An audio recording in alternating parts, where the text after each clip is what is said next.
Welcome to the North Star Underground Railroad Museum, which is overseen by the North Country Underground Railroad Historical Association.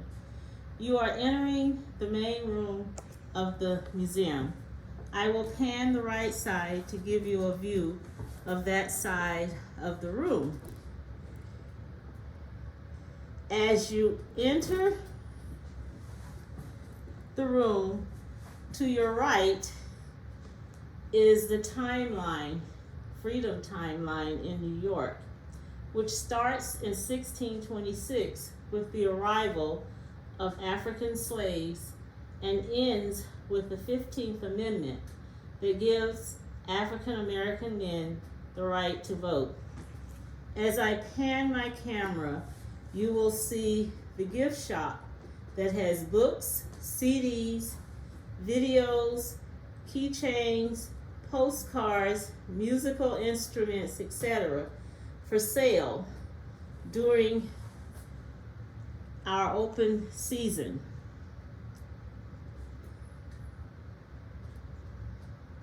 As I move further down this side of the wall, you will see the docent's desk. The docent greets visitors and provides them with a tour.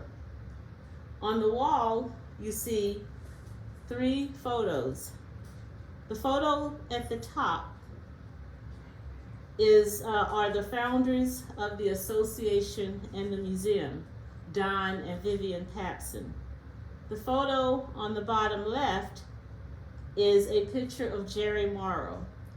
He was the town of Chesterfield supervisor and was instrumental in the renovation of the building, and in 2019 played a major role in gifting the museum to the association. The gentleman on the right is Frank Connelly. He helped with the renovations and was responsible for setting up our computer systems. Sadly, Frank passed in January 2011 before we opened. As I pan around the room, you will see a beautiful mural on the wall behind the docent's desk. This wall is entitled Lake Champlain, Gateway to Freedom. I will now show you the left side of the room. There are 3 exhibits that highlight the routes taken by the freedom seekers. The first map shows the routes in the U.S.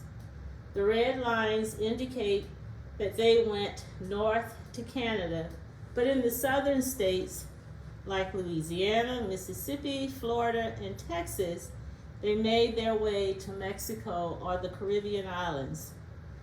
The second map shows the routes in New York. The red lines in this map indicate that on the east side, many of them came into New York City and continued north to Albany, Troy area. At that point, some of them meandered west and may have ended up in the Buffalo area to go into Canada. Some freedom seekers went east into Vermont or New Hampshire. And the third route they could take was north into the Lake Champlain area to Quebec. The third map, and I apologize for the blur, shows the routes in the Lake Champlain region. Freedom seekers could move north, and I'm trying to get that just right. Freedom seekers could move north and take the direct route into Canada, east, and make it into Canada from Vermont, or head west across Franklin and St. Lawrence County. If you took the west route and made it to Ogdensburg, you would be able to cross at the narrowest point on the river. or take a steamboat to Canada. The red lines highlighted the routes just as they did for the US and the New York maps. I would like to point out on this exhibit one individual who was one of the earlier freedom seekers through our region. His name was Moses Roper. Moses Roper was born in Caswell County, North Carolina, about 1815 on a day and a month he never knew. He was the son of an enslaved woman named Nancy, who was part African and Indian, but mostly white. And his father was the plantation owner, Henry Roper. When he was about 6 or 7 years old, Moses and his mother were sold to different masters. He was subsequently resold several times. He ran away repeatedly, but he was always captured and punished. Finally, in 1834, he escaped from Savannah, Georgia, on a ship which was headed for New York. He got cholera, but after regaining his health, Roper took a steamboat to Albany, where he hired out as a steward on an Erie Canal boat. After going west 350 miles, he felt increasingly unsafe, so he returned to Albany, boarded a Champlain Canal packet boat, and headed for Vermont. In the Green Mountain State, Roper worked as a field hand until he saw a newspaper advertisement for his capture. He went east to New Hampshire, where he stayed briefly before moving on. By late 1835, however, his fear of being captured grew so intense he decided to leave the United States. Retracing his steps back through Vermont, he hid for a short time and then went to New York City, where he boarded the Napoleon for Great Britain. During his stay there, he published his narrative in 1837, gave hundreds of lectures, obtained a formal education, and married an Englishwoman from Bristol, Anne Stevens Price. In 1844, they sailed for Canada. The last exhibit on this wall is the story of Samuel Ward. He was an imposing man with a baritone voice and was 6.5 feet tall. Ward's parents escaped to New Jersey from Maryland in 1820 when he was 3 years old. He did not learn he had been born into bondage until he was an adult. Samuel became a congregational minister. This vocation led to pastorships in Poughkeepsie and Cortland, New York. By 1851, Ward and his wife had decided to move to Canada, as he was now in danger of being arrested for violating the Fugitive Slave Act. He let his newspaper, The Impartial Citizen, breathe its last breath and started for Canada. Following the Champlain line of the Underground Railroad, he took a Lake Champlain steamboat north. A few months after Ward escaped to the Queen's Dominion, he greeted his wife and 3 children in their adopted home. He was outraged when his wife told him the captain of the boat on which they traveled had refused to seat them anywhere save on the deck. Ward became active with the Anti-Slavery Society of Canada. In 1853, the society sent him to Great Britain. His anti-slavery lectures drew responsive crowds. In 1855, he published his life story, Autobiography of a Fugitive Negro. We will now, the wall in front of the docent's desk contains a welcome exhibit to our visitors. It is in English and French. I should mention that all of our exhibits have been translated into French except one, which we acquired in 2020. We have a booklet that contains the French with a photo of the matching exhibit. Visitors must request the booklet from the docent, and we do expect the visitor to return it. The last exhibit in this room is to the Estee's family.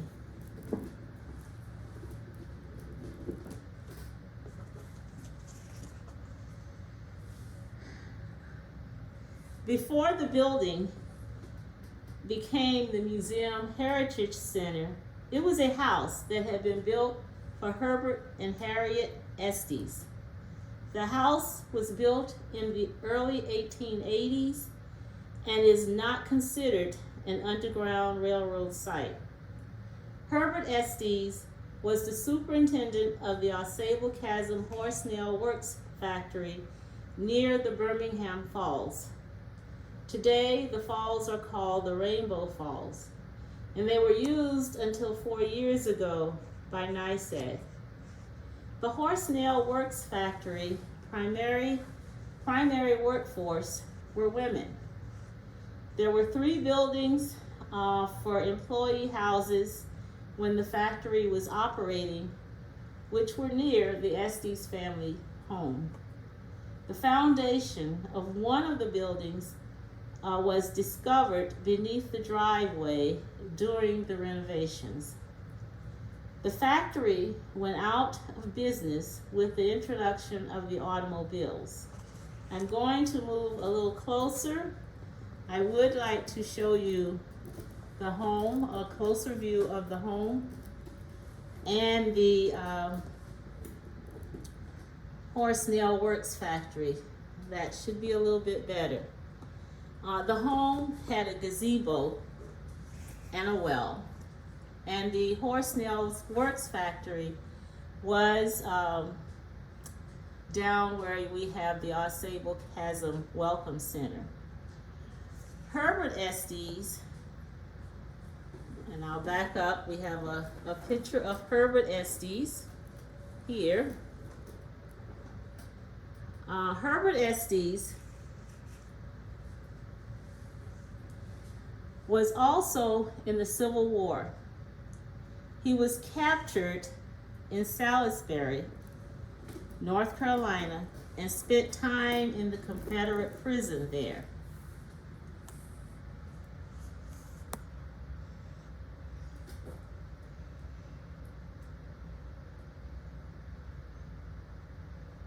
During his stay, he kept a diary. He survived and was able to return home. After his return, Congress asked if he would testify about the conditions in the prison. He did and read his entire diary. It is available online and on our website. I would like to point out the picture of Herbert Estes, and I'm walking with the camera.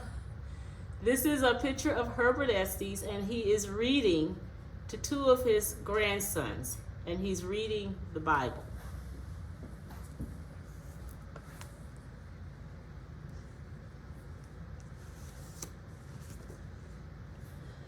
We will now go into the room of one of our most popular exhibits. This exhibit tells the story of John Thomas, and this room is an object theater.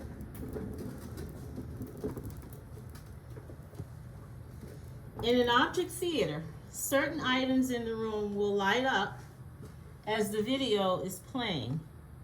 For example, When the video talks about John Thomas' escape and going to Philadelphia and Troy, the map on the wall will light up at those locations. The video is best viewed in person, so I will not play it for this virtual tour. John Thomas was born into slavery. I will pan the room so that you can get an idea of what's in here.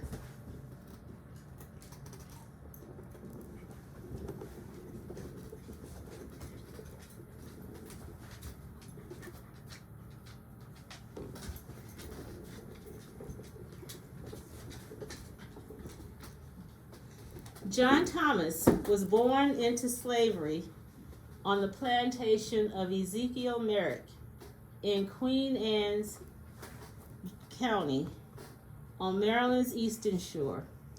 He escaped in 1839 after his wife and children were sold to Georgia. In the company of 2 other slaves, he reached Philadelphia. He was there for 6 weeks and then sent to Troy, New York. He married Mary Van der Heyden in Troy, and they started a new family. In 1846, Mr. Thomas received 40 acres in Franklin Falls, from the wealthy abolitionist Gerrit Smith. When slave catchers came for him, and this is a picture of Gerrit Smith. When slave catchers came for him, local white men warned them Thomas was armed and would never be taken alive, and they would stand by him. The slave catchers turned back. Because his land was too far from church and school, Mr. Thomas sold his 40 acres and returned to Troy. Later, he returned to the Adirondacks and purchased 50 acres near Bloomingdale, and this is a picture of the town of Bloomingdale, which he expanded to 200 acres. When Mr. Thomas died on April 30th, 1895, he was eulogized in the Malone Palladium as an honest, upright, and fair-dealing man, a good citizen who was much respected. And I would like to go a little closer to this exhibit and point out the obituary.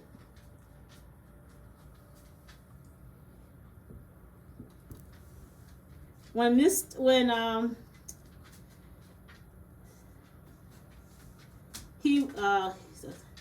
family learned about his story when a letter he had written to Gerrit Smith, and that's Gerrit Smith, was found in an attic in Syracuse. And this is a copy of that letter. The letter thanked Smith for all that he had done for Thomas's family. I want to point out that these are 2 of his great grandsons, Oscar and Victor Morehouse. Oscar is on the left and sadly is no longer with us. He passed in 2019. And Victor is on the right. When the letter was discovered, this story was given back to his family. And I should say that Oscar and Victor came to the opening of the museum in 2011. Now, there are several other items you'll notice in this room, as well as in the main room that I did not go into detail about. So I would encourage you to actually come to the museum once we open.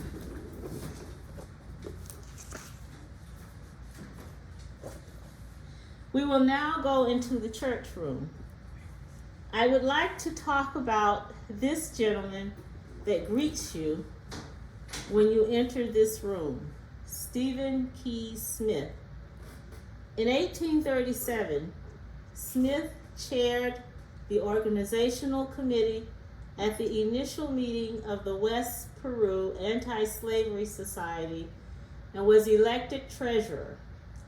His grandfather and Uncle Samuel led the Peru delegates who tried to meet at the courthouse in Plattsburgh to organize the Clinton County Anti-Slavery Society.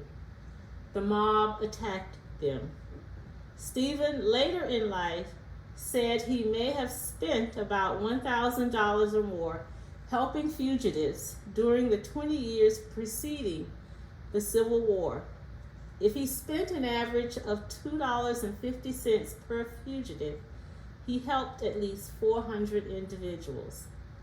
According to his narrative, there were stations at Albany, Troy, Glen Falls, Peru, and Champlain. He gives credit to Noadiah Moore for their involvement. Stephen wrote a poem entitled The Slave's Prayer, which voiced his feelings. In 1894, when he died, his obituary said, "He has many times housed, fed, and at midnight carried the fugitive slave on his way northward to his Canada home."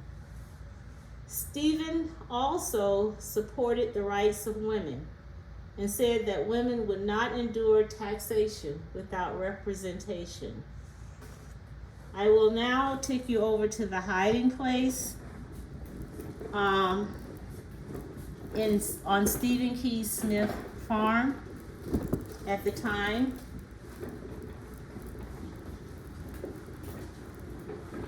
And you're looking at the church room as we're entering it.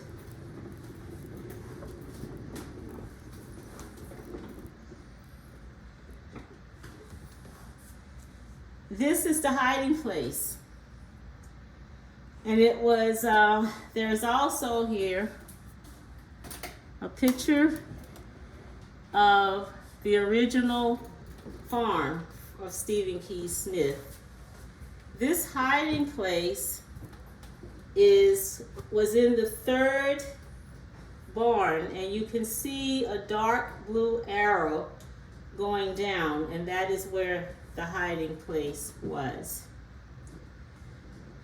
The room was a root cellar where turnips and other vegetables were stored and fed to the animals. A haymow was above the hidden room.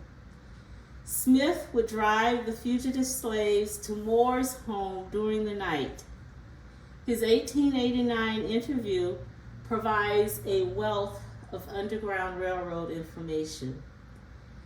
This exhibit here, I should back away and show you.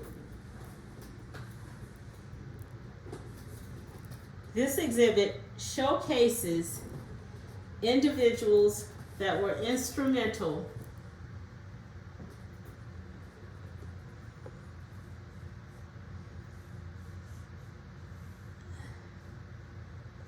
in helping freedom seekers.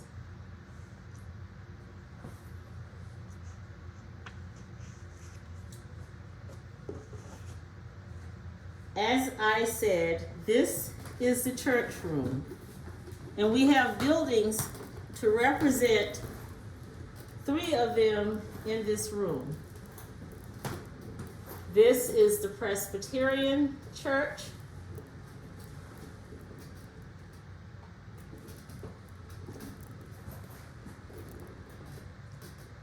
The Baptist Church,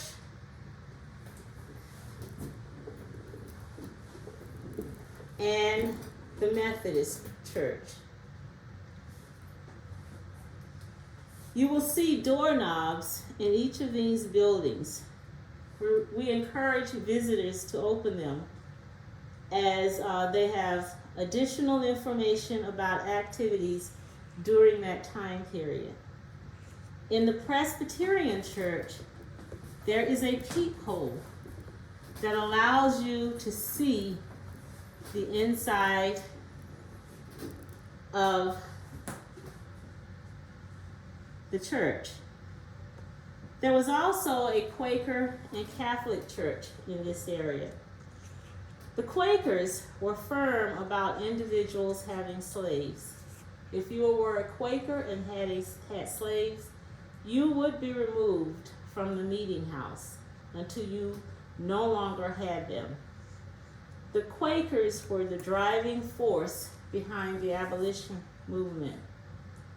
Unlike the Quakers, the Baptists, Catholics, Methodists, and Presbyterians had split congregations. There were those who felt it went against God's law that all men were equal, and those who felt slavery was right because they made a living as a result of it. The Baptist Church divided in 1845 over slavery. And the Baptist Church did not apologize for slavery until 1992.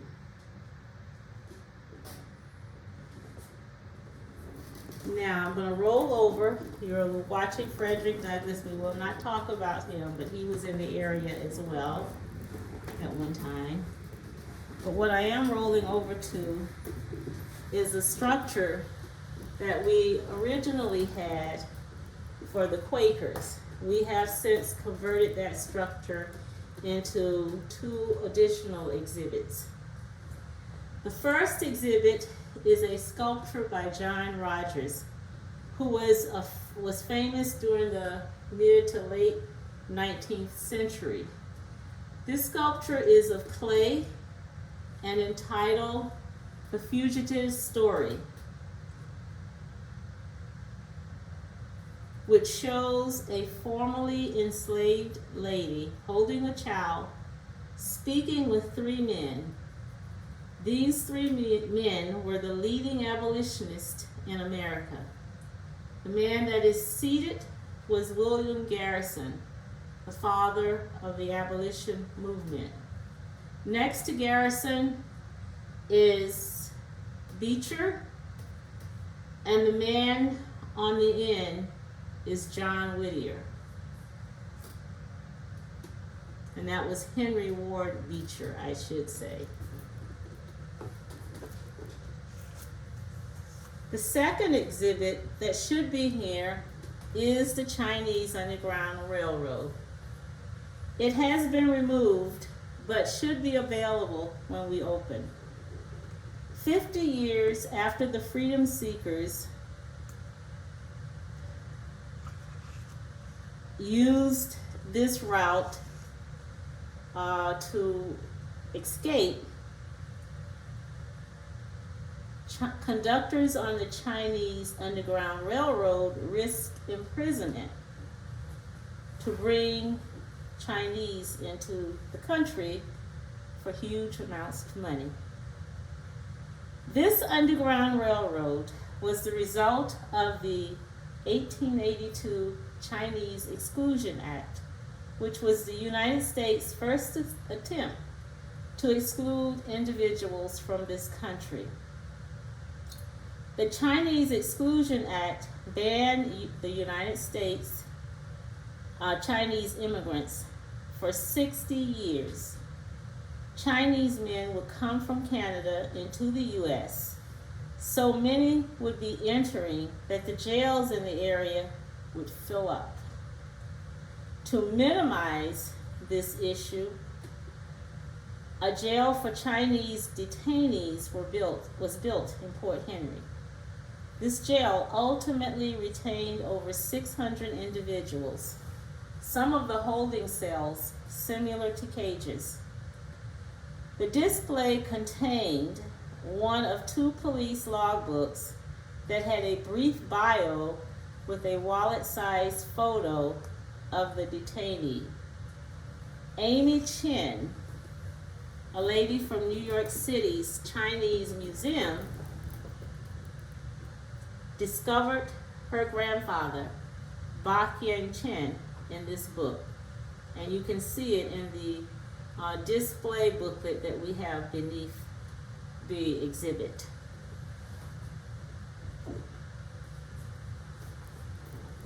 I would like to point out another exhibit in this room.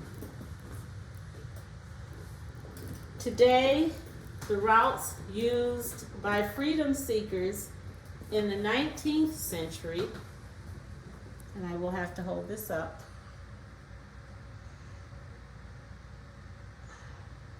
are being used by immigrants today. This exhibit is a family going through the Roxham Road area. Their faces have been blurred, but it's of an adult and 2 children.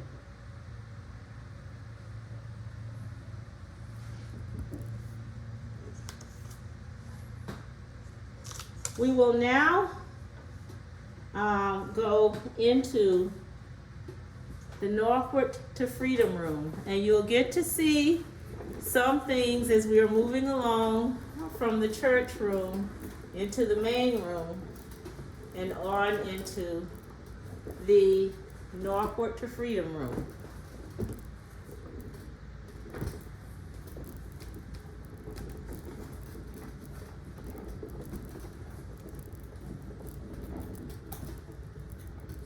And I'm trying to be somewhat quiet because I do have my camera on a stand that can be a little noisy on a wooden floor. And you just saw my dog that I did not think was supposed to be here, but I apologize.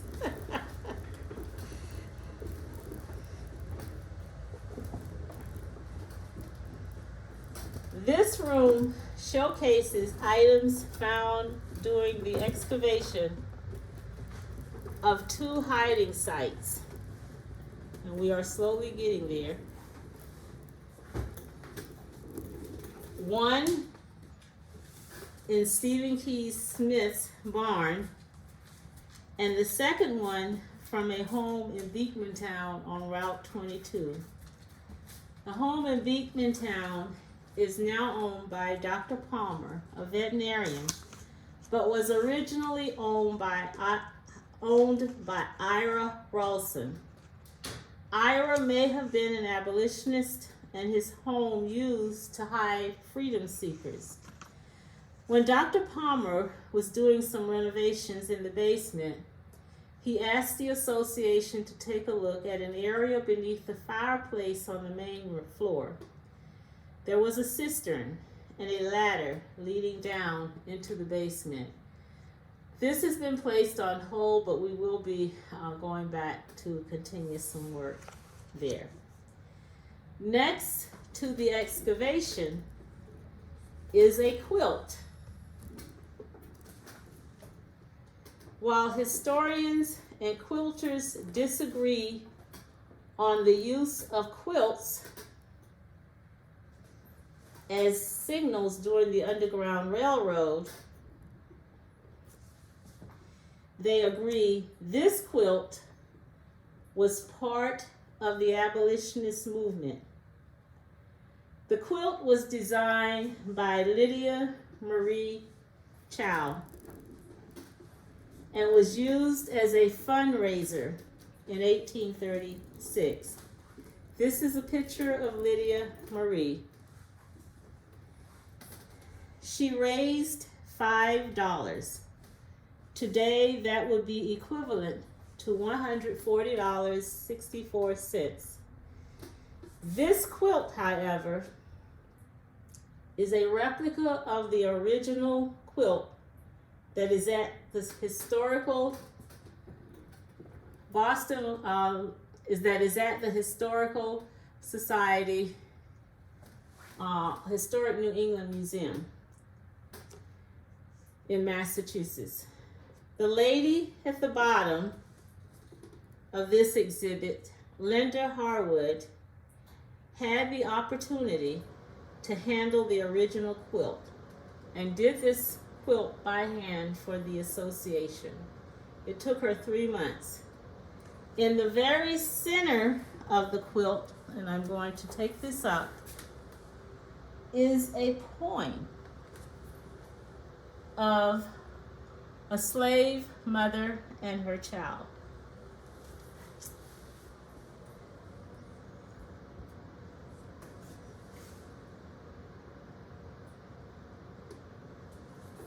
Which we did pull out and put on the exhibit. And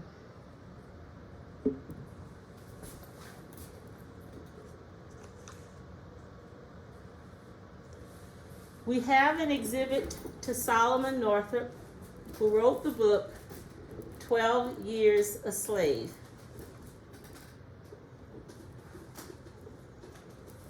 It says kidnappers and slave catchers. And John Brown, who lived in North Elba and worked with Garrett Smith to create the Timbuktu community. The last exhibit on this wall talks about slavery and the abolition movement in this area. I want to point out this gentleman, Robert Peters,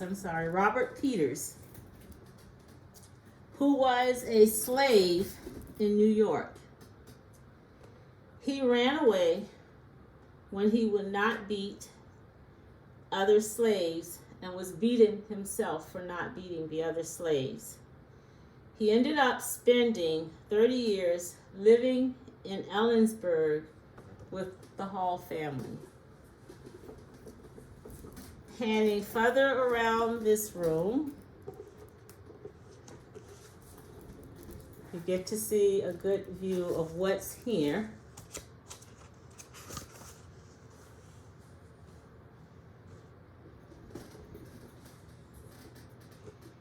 And I want to talk about this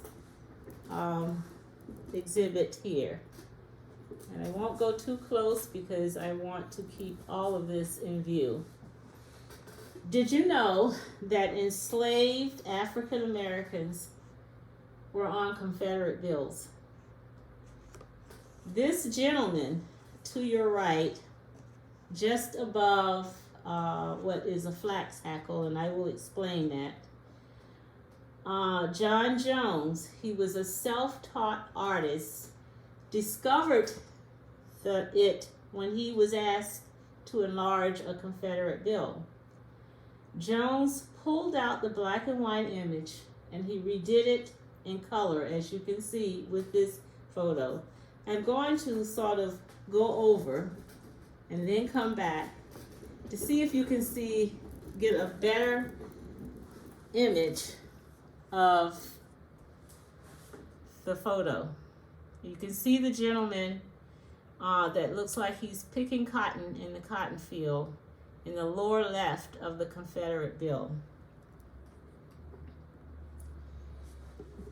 John Jones, and I show you a better photo of John Jones,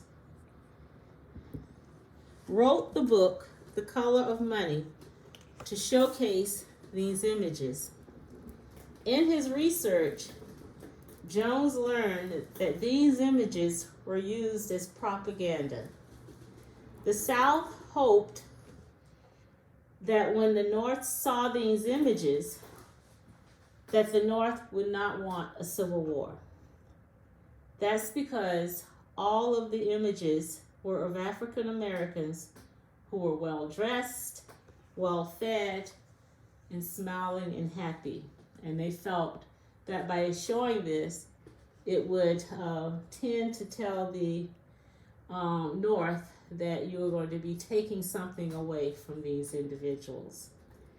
This exhibit escaped to Montreal tells the story of one individual that came through our area. Her name was Lavinia Bell. Her story is actually similar to Solomon Northup that I showed you a little earlier. They were both kidnapped in D.C., but Lavinia Bell was stolen as a child. She ended up in Galveston, Texas, and had a cruel master named Worrell. When she was young, she was a showgirl, singing, dancing, and imitating animal sounds. However, when she was older, she was put in the cotton field naked, and her hair was shaved off. She often attempted to escape, but having no knowledge of the way, was easily overtaken. She and her husband made an unsuccessful attempt. The poor man was shockingly beaten and died. Her mistress, Polly Worrell, at last told her of Canada, that refuge for the hunted fugitive, and pointed out to her the North Star as her guide by night. She again escaped and made her way to Rouse's Point, where some man performed the Christian act of paying her way to Montreal by railroad. She was seen by Dr. Reddy, who later wrote an article in the Montreal Gazette about Lavinia's scars. One of the weapons her master used to punish her was this flax hackle.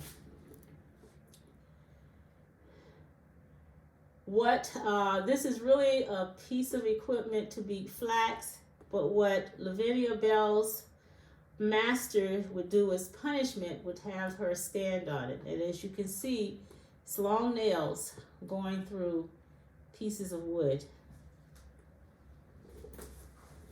But just like Solomon Northup, Lavinia Bell also disappears shortly after making her way to Montreal.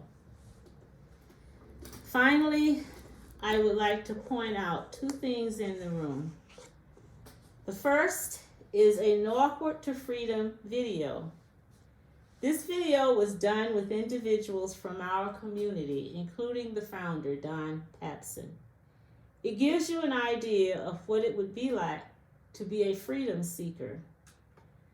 The second item in this room is this box, which carried Henry Brown to freedom. There is a children's book entitled Henry Box Brown. Henry was a slave in North Carolina. The postmaster from his area placed him in the box and wrote "Handle with care" this side up on the top. However, the top ended up on the bottom, and Henry spent several hours on his head. When he arrived in Philadelphia, they feared he might not have made it. But although Henry did get his freedom, he did make it. The postmaster was charged under the Fugitive Slave Act and ended up in jail. You'll see this beautiful quilt, and there is an explanation for that quilt. There are some additional things that you'll see here. You'll see this hand pointing up, and there's something that you can see in the ceiling in this room. I'm not able to give you a full tour, but I think this is sufficient. This tour was provided by Jackie Madison, and I am the president of the North Country Underground Railroad Historical Association. I hope that you can come when we open. Our open season runs from Memorial Weekend through to Columbus Day. We also offer bus tours during our open season on the first and third Saturdays of the month. You do have to reserve those. I want to thank you. I also want to apologize. This is really our first virtual video to sort of showcase the tour. And once again, ask that you please visit us. We would love to see you. Thank you, and thank you for taking the time to watch this tour. Good day.